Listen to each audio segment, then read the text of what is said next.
What is your relationship with time? Are you wired and tired, stressed and overwhelmed, busy and going nowhere? Or just want to scale your business? Welcome to Take Back Time with your host, Penny Zenker. Penny focuses on books, strategies, tools, and tips to help you work smarter and approach your time more strategically. As a result, you can have more energy, focus, and get more done in less time. Be more efficient and effective. Get ready to take back time. Hello and welcome to Take Back Time. My name is Penny Zenker and I'm your host. Today, I want to talk about one way to take back our time, meaning to bring the best of ourselves in the way that we show up with our time. So that can eliminate emotional distractions. I want you to think about how emotions impact what we do with our time and also how we show up for our time. Emotions are really important because we have two sides of our brain. We have the logical side, but then we have the emotional side. And most people, when they want to have better productivity and time management, they look for more skills on what to do. So time blocking and scheduling and using different apps. And that's all well and good. And I think there's some really great strategies and tips and tools out there. But the problem is we don't consistently do what we know. So we can have all the best resources and tools and whatnot available to us, but we don't use them. Why is that? The reason we don't use them is because of the emotional side, because we're emotional beings and we're able to rationalize things with logic, right? We really are driven though by our emotions. And if you really think about it, you know that's true. You know that if you've had a fight with someone and it's still on your mind, it impacts everything that you do throughout the day. It takes up some energy, if not a ton of energy, that keeps you from giving your attention and focus on whatever it is that you're currently present with. So it's a matter of how do we deal with the emotional side of our brain so that we can show up at our best for each and every moment.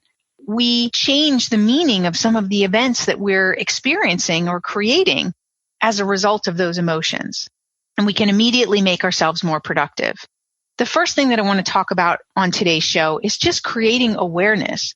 Most people aren't even aware of where their emotions primarily lie. And so let's just take a look at that. If you had to write down right now, what were the top emotions that you live in? What would they be? The top 4 emotions that you experience on a regular basis every day. Go ahead and write those down and then write down next to those emotions, what percentage of time do you experience those emotions on a daily basis? Now, I did this exact same exercise with one of my clients because he wasn't getting where he wanted to and he was very frustrated. And I noticed that this was a pattern for him, this pattern of frustration, and it was really keeping him from being as productive as he could be. It kept him from really focusing and being present in the moment very often in his career, also in his education because he was pursuing higher education and also with his family. And what he found out through this very simple exercise was that he spent 70% of his time in frustration. Now, imagine that if that's the energy that you're carrying around and you're interacting with other people in, what kind of experience are you not only having for yourself, but what kind of experience are you creating in your relationships when you're speaking and you're speaking out of frustration? Even if it's not frustration with them, it could be just general frustration about something else that was triggered in your life or in your day.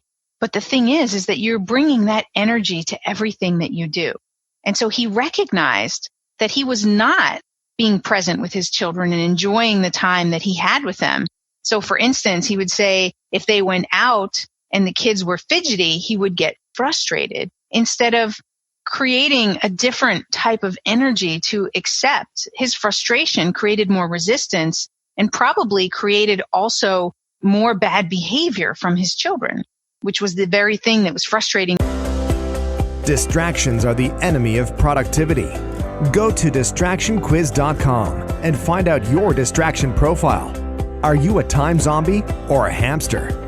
Take this free distraction quiz today to rate your ability to focus on what keeps you from being a wizard. Go to distractionquiz.com.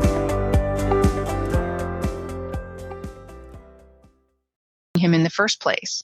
So it's like a catch-22. So I want you to think about where these emotions are. What's the highest, let's say, unproductive emotion that you're experiencing through the day?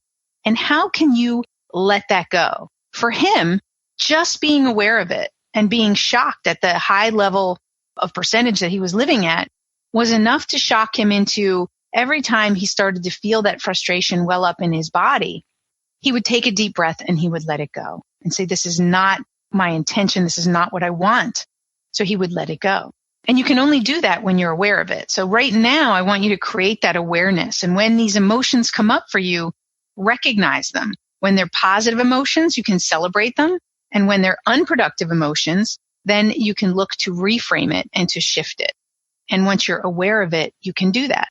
Now, you can reframe it or let it go faster if you can ask a simple question like, what does this mean? What meaning are you currently giving the situation that you're in that's creating this frustration? So he was giving it the meaning that people would see him as a bad parent. And then that created frustration for him. So ask yourself a simple question is, what else could this mean? Could mean that he's not present. And so therefore that's a way for them to get attention. What else could this mean? So ask that question a couple of times to take a step back and get perspective, right? And to be able to see what you're missing because you've given it initial meaning, but you're really not checking out whether that's the most productive meaning for you to give it. Now you're giving yourself a choice to have a more productive meaning that's going to create greater focus, greater presence, and really create the results that you want in your life. And with a simple question, what does this mean? What else could this mean? What else could this mean? And I'm telling you that asking this question, there was a time where something pretty dramatic happened in my business and I felt like giving up and I was really close to just feeling so heavy about it. But I asked myself that question and got perspective by asking it several times. And instead of picking the meaning that would have me shut down my business, I picked the empowered meaning that came when I asked that several times that made me more motivated and inspired than ever to take my business to the next level. And those extremes are totally possible from any circumstance or situation. Yes, I guess you could call it the silver lining or finding the best in every situation, but this is a means, a way to do that. And it's real. You can choose. And there are different meanings that can be interpreted from any situation. And really, it's up to you to decide which one you're going to choose. You can't choose for someone else. That's up to them, but you can choose for you. And I'm happy to say that just with this little shift about getting perspective and being able to choose a different meaning, well, that in itself shifts your emotions. So now you can choose and shift into a more productive emotion. And that emotion is going to give you more presence. It's going to give you more focus. It's going to give you more drive. And it's just going to make you feel happier and more fulfilled in your life when you choose the positive emotions that drive you. And it's that simple. That's one of the ways that we can optimize how we show up for our time. So I challenge you, what did you recognize in the 4 top emotions? Was there one that was unproductive, that's actually sucking some life out of you? And what are you going to do about it? Take this really simple solution next time that you feel it come up, or any other emotion for that matter that maybe you don't experience on a consistent basis, but that pop up from time to time and really keep you from being at your best. I challenge you to use this new method. I would love to hear about what kind of results you get from it. My name is Penny Zanker, and this is Take Back Time. We'll see you in the next episode.